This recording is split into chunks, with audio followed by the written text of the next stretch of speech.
Thanks for watching this episode of Turning to Him. I invite you to just take a few seconds right now at the beginning and subscribe to this channel so that you can get more videos like this in your feed. Thanks again.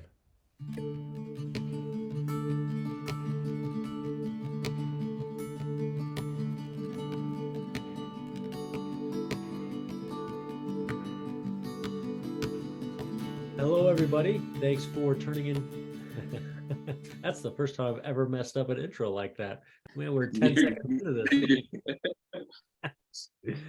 What I meant to say is hello, everybody. Thanks for tuning in to this episode of Turning to Him. I am here with Jonathan Jensen, who has graciously decided to share some of his time with us. Jonathan, thanks for joining. How are you doing today? I'm doing great. I'm really excited to be here. I've been watching some of the previous episodes, if we'll call them that, and just really love what you're doing, allowing this sort of conversation to develop that is surrounding the Savior and turning to Him. Sure. Yeah, we've had some phenomenal people on here, and I think that's part of the whole point is that everybody has an amazing story. Everybody has valuable things to share, and it's just been a real great opportunity to be a part of that. You know, Tell us a little bit about yourself. well, let's see. I live in Holbrook, Arizona. It's a fairly small town. I know that there are smaller out there. We're probably around 5,000 people. It's not where I grew up.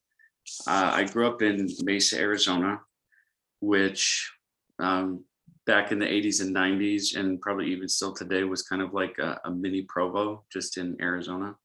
Yeah. A lot of tremendously amazing, active members of the church, from just growing up in the stake.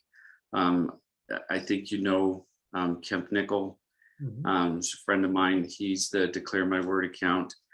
We grew up together, pulling harmless pranks on each other and having general fun and things like that. I won't get into his stories. I'll maybe let him tell that, or his wife tell that someday. I don't know, but it was a wonderful place to grow up. Definitely had a lot of good friends, good influence, things like that. That's great. You big family, small family? My extended family was rather large. My father came from a family of 8 siblings. My mom, 7 siblings. Myself, I have a sister. She's the oldest of us. Bless her heart. And then I have an older brother and a younger brother. Okay. Very nice. So what was life like for you growing up? I mean, minus, when you weren't pulling harmless pranks. It was, for me, it was, as I got older, realized that it was very different than what I guess I had realized when I was growing up. And, as I talk about maybe some of those differences or some of the trials, it's not with an attitude of, oh, it was so horrible that, this or this happened. It wasn't like that. My wonderful mother struggled through a diagnosis of bipolar disorder. And so that's, as kids, we grew up with sort of learning about that, adapting to that, thinking that was our normal. Even though I had friends whose, home lives maybe were more typical or stereotypical of, the dad that went to work and, the mom that was the homemaker or things like this. But as we know, there's anything but typical. which is really going on in people's lives. But I guess from that perspective, I had sort of a version of what I thought was normal for our family growing up. Like we spent a lot of time going to hospitals where my mother was having extended stays, getting treatment, and of course, back then, treatment was maybe two different medications that sometimes worked, but the side effects were probably much more difficult to go through than maybe sometimes the bipolar. So it was very different. It was very, but I only looked at it as different as I started to get older and realized that it was not typical of what some people would be going through. Yeah. When you started to realize that perhaps your childhood wasn't typical, how did you start to process that? Well, I was 8. I was about 8 years old when this realization of just how different things were, aside from the fact that I had recognized that, mom was in the hospital a lot, which was a good thing, but very different for, us kids to kind of experience that sense of absentee because she was there, but she wasn't there. And we had wonderful relatives. My grandparents stepped in and did tremendous things to help out because my dad was traveling a lot. He was an electrical engineer, but he was born with this wonderful personality, which was not typical of an engineer. So he was sort of as a sales rep for these devices and electronics and things like that. So it was wonderful. He was really smart, but he was also a wonderful personality and not typically of the very just dry monotone, I guess I would say. Yeah. And if there's engineers out there listening, I'm not trying to throw you under the bus. But when I was 8, and I want to apologize up front if I do get a little emotional. I try not to. But when I was 8, it was very early hours of the morning, and I was awoken to my mother, who was having a suicidal episode when she was trying to convince me that I needed to help her end her life. And I think that's when I realized that there was something much heavier going on than what I guess I had become used to. Okay. And so that was different. That was sort of this understanding that something was very different about my experience of my mom than probably what other people might have been going through that were peers of mine. Sean, that's a heavy load for an 8-year-old to carry. Finding out later as I grew up, because that was not the first and only time that happened, but that also happened amongst my siblings as well. And as we kind of got older and were able to talk about it, from the perspective of, mom needs more attention. She needs more help than what typically we realized other people needed. And my father was this just amazing example of patience and understanding that I know that we all, especially my mom, realized was just this grace and gift of God that he was a part of our lives. And that was also something that was truly amazing to grow up with as sort of a counterbalance, not to mom, but rather to that darkness that did pervade the home. Yeah. What did you all do? I mean, what are some of the things that your dad did to help counterbalance that? Um, my dad was, my dad grew up on a dairy farm in Wyoming. And so saying that, there was usually a typical attitude of this maybe farm life that we could assume that he would have, of just like, well, no, this is how things are, and this is how, it's going to be, and we're not going to put up with this, or this and this is going to happen. And it wasn't like that. He took the time, whether it was with my mom, whether it was with each of us kids individually, he would listen. And I think part of that mind that he had as an engineer was very much an analytical kind of problem solving, but he didn't feel the need to be the one that shouldered the whole problem solving himself. We had good home teachers. We had good extended family. We had people that he knew when to reach out to, how to accept their help, and then also how to return that help.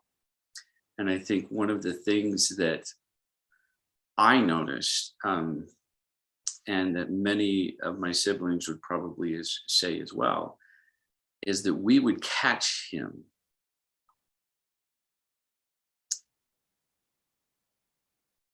on his knees all the time. We would catch him reading his scriptures all the time. And we were able to see through his example of how often he was turning to the Lord, to partner with the Lord in order to to save his family, I guess I would say. There was an episode when we were younger, much, much younger. I think I probably would have been maybe almost 2 years old. My youngest brother would have been a couple of months old. And this would have been the very latest of the 70s, like late 79. And my mother was just very sick, just very sick. And they said, she's got to be hospitalized. Now, bear in mind that term was very different than what we think of today. When we think of today, somebody that maybe needs to be hospitalized, we know that it's temporary. It could be a week, it could be 10 days, it could be maybe a month or something more. But we're so far advanced in the way that we try to help people that it has a very temporary feel. Back then, it wasn't the same. When someone said, oh, they need to be hospitalized, it was like they're not coming out. And it was something that was a very difficult concept to probably process. And this wonderful bishop, who was a young bishop, had come to my dad, and having some struggles of what he grew up with, this bishop had sort of looked at the situation and said to my dad, nobody would blame you if you left. If you took the kids and you left and you went and you moved on with your life, nobody would blame you. And I don't think it was counseled to say, hey, you need to do that. Right. I think he was trying to provide a sense of maybe comfort or a different perspective. But my dad in this scene just looked at the bishop and he said, but that is my sweetheart in there. And I know who she is. And we will find her. And it was growing up with the examples of, like I said, seeing him on his knees, seeing him read the scriptures, recognizing that his temple covenants, and despite the fact of what she was going through and maybe looking different than when they had dated, I think we all look different, sometimes, but growing up with that example of faith, of recognition that making the effort to keep those covenants was going to bring those promised rewards. Oh, I mean, it sounds like your dad, your mom as well, but your dad is a man of unusual character. That would be a very wonderful way to put that. Yes. Wow. So you brought up a couple times that, back then, dealing with a person with bipolar disease is different than it is now. And I mean, nowadays, we're getting better at just understanding mental health, understanding what it's like. We're still not where we 100% need to be, but we're a lot better than we were back then. Right. As a child, did you wrestle with any embarrassment or just not understanding or anything like that? For me, I didn't. That was not my experience to feel embarrassed. Great. My typical response was to try to help where I could. Yep. I mean, you kind of grow up really fast, and everybody probably has a story like that where they feel like they grow up really fast. But I know that that there were times when I was at the homes of other friends, and whose parents, struggled with different things. And then there were certain friends that, sometimes I would be at their home and they'd start bossing around their mom, like, "Mom, you need to do this, Mom," blah, blah, blah. And they were kind of being disrespectful. And that hit differently for me, because then I was the one that was like, "Dude, I'm about to knock you off your chair. You cannot talk to your mom like that. Like, you don't even understand like how grateful you should be for the fact that your mom still folds your clothes and your underwear and puts it away for you."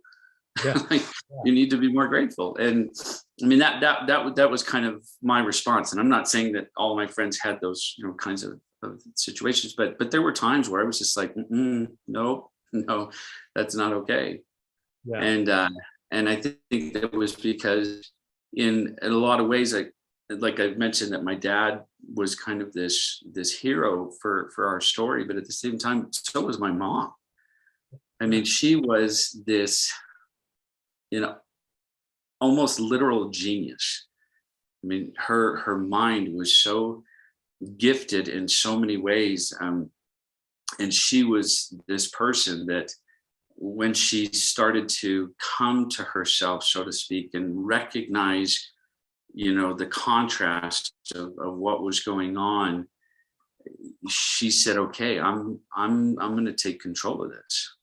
And she went back to school when I was in like junior high. She started to go back to get her master's in counseling, and she started to research psychopharmacology. She started to study the mind in all these different aspects, and she just became this go-to person.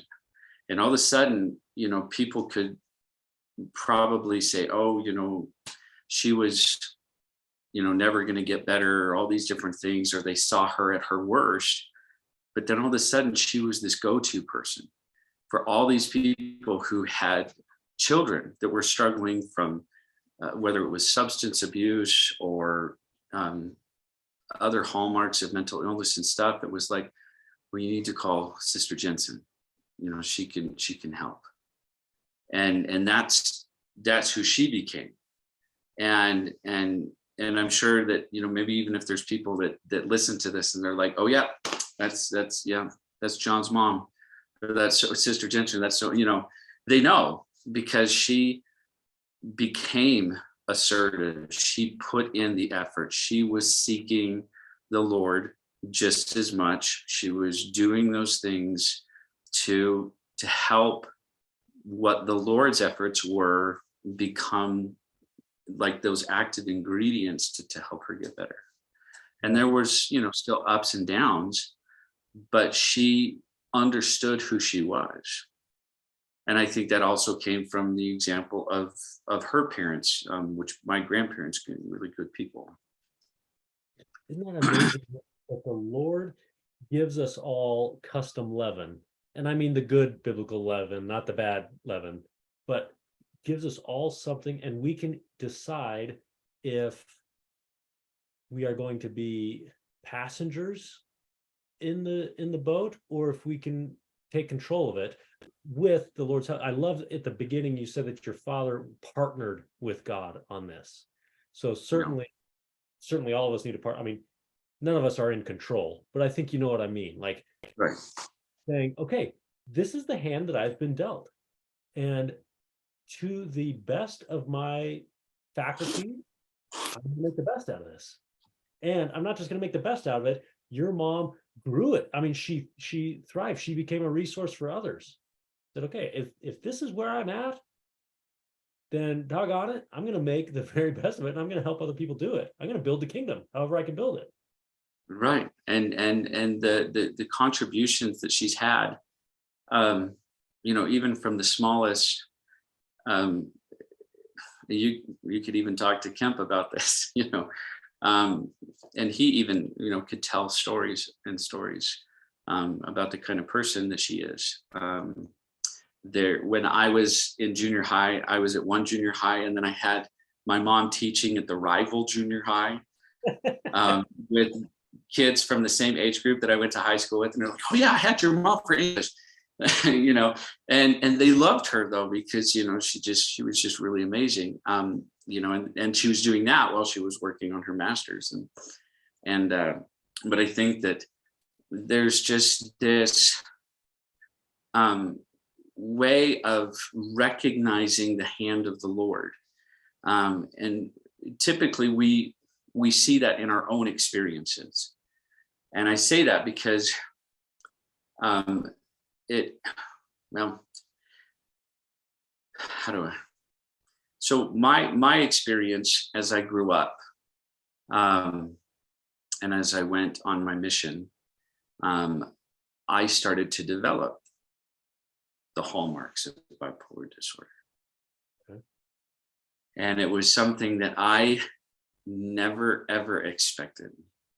It wasn't something I was looking for as reasons of why I was starting to struggle in certain aspects.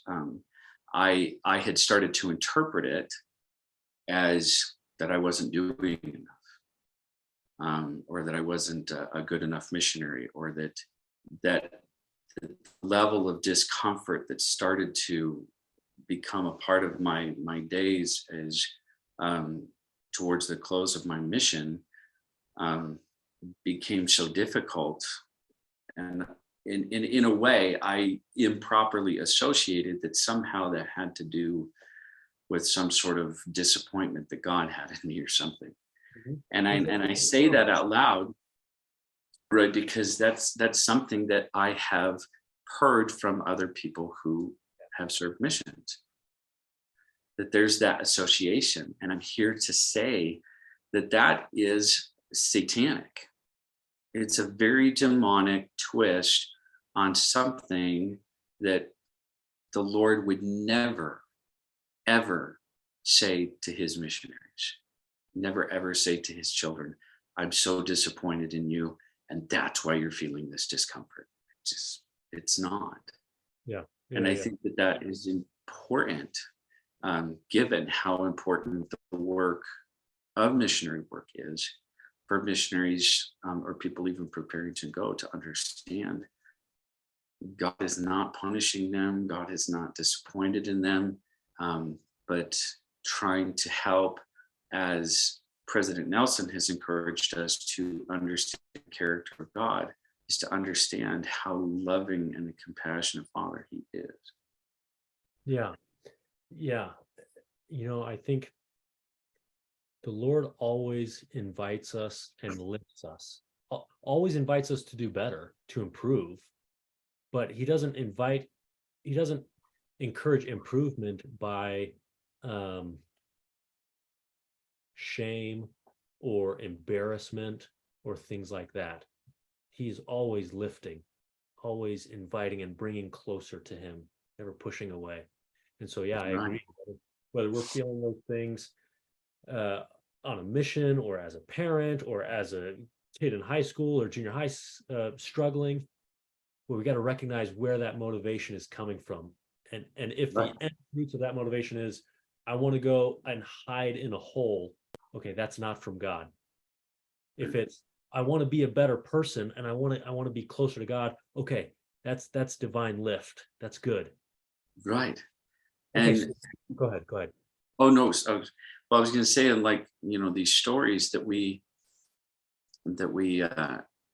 need to take those moments to, I think of phrases like to be still or to pause and to say, okay, I know that I've read in the scriptures that the Lord loves his children. That's what Nephi said.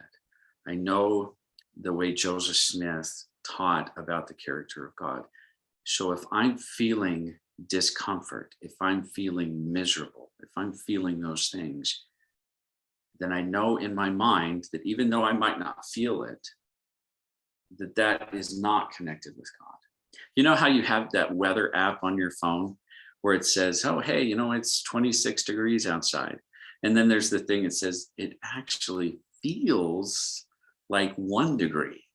And that's that real feel versus actually what's going on. And I laugh sometimes at that, even though I appreciate it, because I think that prevents a lot of us from going swimming in the wintertime. But the that has an interesting way of looking at life sometimes when we are struggling with what our feelings are versus what's actually going on.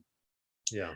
Because, and I say that in the sense that myself, have experienced the shame from others, from people who look at me and say, why aren't you better? Or why isn't this working? Or why did you forget to do this? Or why didn't you do this, and different things? And you get that frustration, that shame, because you're starting to get the worldview of what your contributions are or aren't. Mm-hmm. And there's a level of frustration that does come from people we trust, or maybe even acquaintances or things like that look and say, well, I think you should be here and you're not. So without even expressing solution, it becomes an expression of frustration. And one of the things that I started to realize is that those people are having very real experiences themselves, things that cause them discomfort that they might associate, not accurately with maybe what's going on with my actions and things. But who's really behind creating the discomfort in the whole situation? Because it's the adversary. And even those actual expressions of feeling shamed or feeling frustration of others or different things like this creates a very real sense of a trauma. We still are able to seek the Lord. The Lord isn't absent in that situation. And if we can seek him, if we can look for him, and even though it might take us a while to find him, so to speak, he's still there. And we can say, okay, this is what actually is going on versus the real feel of what's going on. Yeah. Because that's the adversary's job. He does not care if you fall to the right or to the left or forward or backward, just as long as you fall. And when we can recognize that, I think it allows peace and forgiveness to start to prevail in our hearts from those experiences that, yes, we wish we didn't have to go through, and we would never wish upon anybody else. But it starts to allow that feeling of discontent or disorganization or frustration or things like this to dissipate. I was thinking to myself last night that we have this divine identity and we talk about it a lot. And there are many within the church who probably recognize that phrase and say, oh, yes, there's a divine identity and I'm supposed to have that. Why don't I feel it? Why don't I feel connected to this divine within me? What's wrong with me? And it's when we start to do that and we start to take the evaluation that other people have for us and the evaluation that we have for ourselves of the things that we're not doing, or the things that we're not contributing. And that's where the adversary wins, because we've now taken that divine identity and we diminished it because of how we treat ourselves. We diminished it because of how we treat other people. And if we listen to the prophets in General Conference and the other church officers talk about how we treat ourselves and about how we should be treating others who are also children of God, that I think for me, it's like I started to realize, like, okay, I'm the one that's diminishing things here. I mean, yeah, so-and-so may have treated me like this, but what I do with that is either going to diminish that divine within me and diminish that divine within that person, or I can ask the Lord to partner and say, what can I do to see this differently? How do I get away from the real feel and see what's actually going on? And that takes time. I'm 45 years old. It takes a little bit of work, but the Lord's hand is there. Yeah. If we are willing to see it, it's there. Been there. It's been the stories from our childhood. It's been stories that could have been from something yesterday that maybe we didn't see. But if we take the time to ask and say, hey, I thought you were there. And the Lord goes, oh, I was there. See, here's where I was at. And you go, oh, okay. But it's only when we're seeking. Okay, so that's what I was going to ask. John, what have you done in your life to help you see the Lord's presence, to see the Lord's hand and miracles? I honestly had, like I mentioned in the beginning, was seeing my dad, catching him on his knees, catching him reading his scriptures, has made a huge impact on me. When I was getting ready to go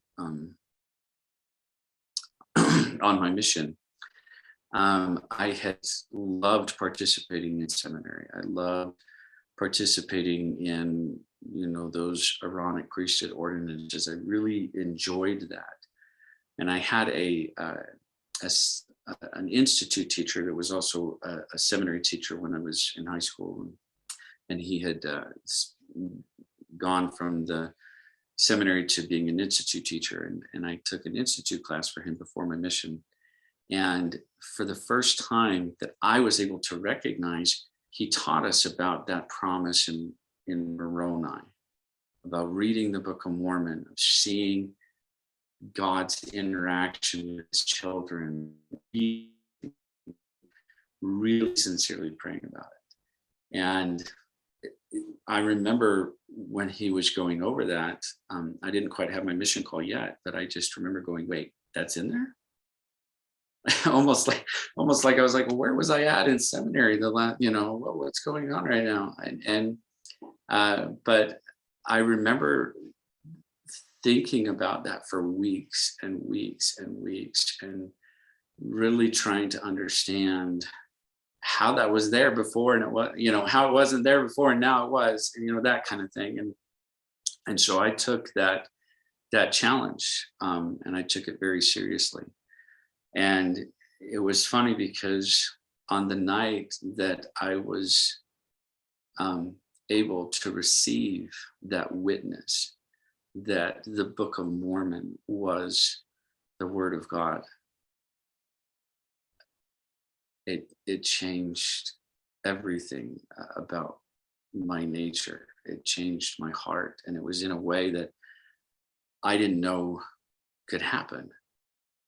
And it was like it was so profound for me that it was like 2 o'clock in the morning, and I went and woke my parents up with this jubilation and excitement, as if I was going to tell them something that maybe they didn't know. And and it was maybe a little naive, but it was that same kind of like, oh wow, everybody's got to know about this now. This is huge. This is so great. And that was my experience. And so for me, I look at it the way that we read about Joseph Smith using the Urim and using the seer stone to translate the plates into the Book of Mormon. And I often then thought about how now I use the Book of Mormon as sort of the Urim and Thummim for myself in translating what's going on. And so that's been a huge thing for me in my life, is always having that experience. And I mean, honestly, many other experiences, but having that singular episode of that witness that the Book of Mormon is true, that has always been that reminder that when maybe there aren't great side effects from a medication that I'm trying out, or that I'm taking, or that something's not working, or that what it is, that I always have the Book of Mormon to be that foundation, that backbone that I need. Yeah. Well, I mean, it sounds like to me, what I hear you saying is the things that have helped you see the hand of the Lord in your life is scripture study and prayer, right? There's no mystery. And I think a lot of times as members of the church, we want sometimes to do the hard thing. We're like Naaman. I'm pretty sure it's Naaman, where we don't want to just bathe in the river 7 times. That's too easy. We want to do something hard. We want the Lord to tell us, you got to go to the temple for 8 hours a day for a month, and then I'll give you a testimony. No, you just read the scriptures and prayer. And I would add, go to church. Right. It's those simple ones. those basics that really are the main ingredients. It's the manna that the Lord sends us. Sure, we want quail. I don't know. Maybe we don't want quail. Maybe we want cow. Cow tastes good, but we forget sometimes of how powerful of an experience we can have just by opening the scriptures. And there were so many. I don't know if you remember, there were these old Book of Mormon seminary videos that used to have that sort of cheesy way of saying like, oh, there's so much power that could, and we probably thought it was cheesy, and bless those 90s directors and script writers and things like that. But there is, and I mean, in contrast to contrast that, and I don't want to take away from the actual experience that I had when I was a priest. We went whitewater rafting, and there's probably maybe church officers that are like, hey, we just sent out a safety protocol thing for everybody to know. But this was in the 90s. Right. So we went whitewater rafting, and it was down the Salt River in down in the valley of Arizona, and we had a break for lunch just before we got to this huge drop waterfall. That we were going to take these boats, and I took off my life vest, and we were breaking for lunch, things like this. And then I thought that we were done after about a half an hour, and so I went to put my life vest on, and my priesthood leaders looked at me like, "What are you doing?" And I'm like, "I thought we were getting in." They're like, "No, we're not going yet." I'm like, "Okay." So I unbuckled my life vest, but I left it on. But I unbuckled. And then after about another 20 minutes, we all got back in the boats. And then through this experience, I was in this boat that when we went over this fall, that was about a 12-foot drop. We got turned, so we went sideways, and the boat flipped over in towards the waterfall, and we all went down. And then there's me going, wait, why am I holding my life vest? What's going on? And as I'm being dragged under this water of an experience that I'd never had in my life, of being dragged under the water and very nearly drowning. And I panicked.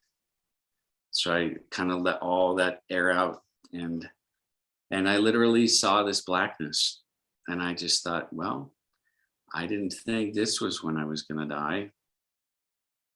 And so I started to prayed like I'd never prayed before. And I was literally being bounced along these rocks and sort of mild boulders along the bottom of this riverbed without feeling like I had any leverage or anything to just do anything. It was very scary. And I just felt this voice say push. And so I got this visual that I can kick with my legs and push off the bottom. And just when I had done that, I'd hit this stable kind of boulder and it pushed, and it started to kind of propel me up to the surface.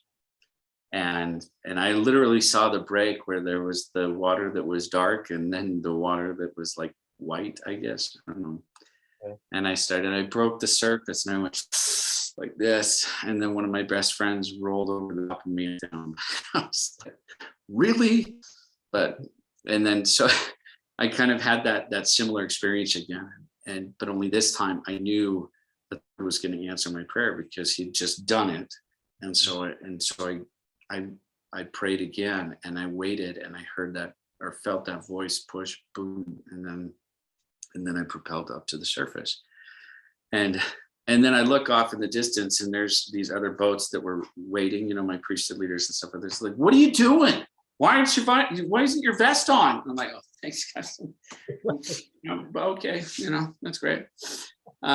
So they were very supportive. They were reminding me that my vest was not on, so that was important for me to know. But so it was a very scary experience, very very real ordeal, and I bring the levity to it now. But when I got home, we didn't have cell phones and all that different stuff, or maybe some people did, but Elon Musk and billionaires. But I called my dad at his office, and I said, Dad, you're never going to believe what just happened. And he goes, I know. And I said, what? He said, I know. He said, I saw you under the river. He says, I stopped what I was doing and I knelt down in my office and I began to pray for you, that the Lord would preserve your life.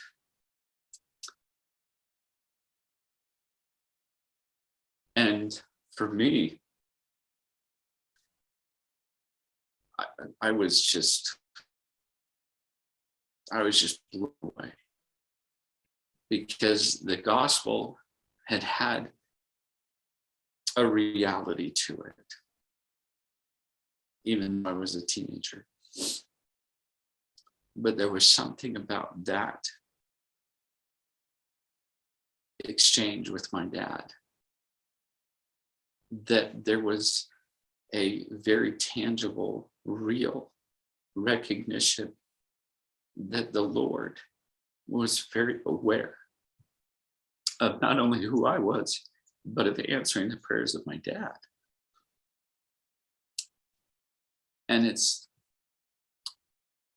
often that I've gone back to that experience where I realized that sometimes the kicking and the flailing and the things that we're doing when we feel that discomfort, when we feel that oppressive darkness, when we feel that we're not in control, which is exactly what the adversary wants us to feel like, is that the Savior is trying to tell us that he is there, that if we will pray like we'd never prayed before and use that as the method, as the measuring of how to get out of that kind of jam, whether it's mental, physical, emotional, whatever it is, instead of turning to those easily coping physical sensations of unenduring joy, those temporary things. If we will turn to him and pray like Peter prayed, saying, Lord, save me, he will be there. And it's honestly those experiences which are unique for each of us. If we really think and try and seek, we'll find them and we'll realize, oh, the Lord is aware for me. He's not going to just save me right here just so that I can perish over here, that he's got a plan. Wow. I tell you, this has been fantastic. Thank you so much for being willing to share these stories about you and your mom and your dad. I mean, three giants that walk among us. So thank you for Well, thank you. I will try to keep as giant as I can, but yeah, I've been very blessed with very rich experiences. That I think the last thing, if I could end with sort of this thought, is what has helped, in addition to the prayer and the scripture study, is the realization that when I need healing, when I need those important connected experiences that sometimes do have those gaps because of mental illness and such, is one of the greatest things that I have learned, is that by serving somebody else, by trying to answer the prayers of somebody else, by trying to bring them comfort or understanding, or even just to say, hey, the Lord loves you and I can see it, even though you might not be able to. So just hang on. Those are the reasons that we're here. That yes, in a way, salvation is individual, but we get so much farther with so much more strength and foundation by reaching out, by helping, by serving, by ministering, by doing those things that take us outside of ourselves and that myopic kind of view, and helping somebody else. I love it. Yeah, that's a fantastic thought to end on. Serving others through everything. Thanks again for being here and letting us get to know you a little bit better. Thank you for inviting me. This is great. I love what you're doing, and I hope you'll have hundreds of videos for people to peruse through soon. So That's the goal for sure.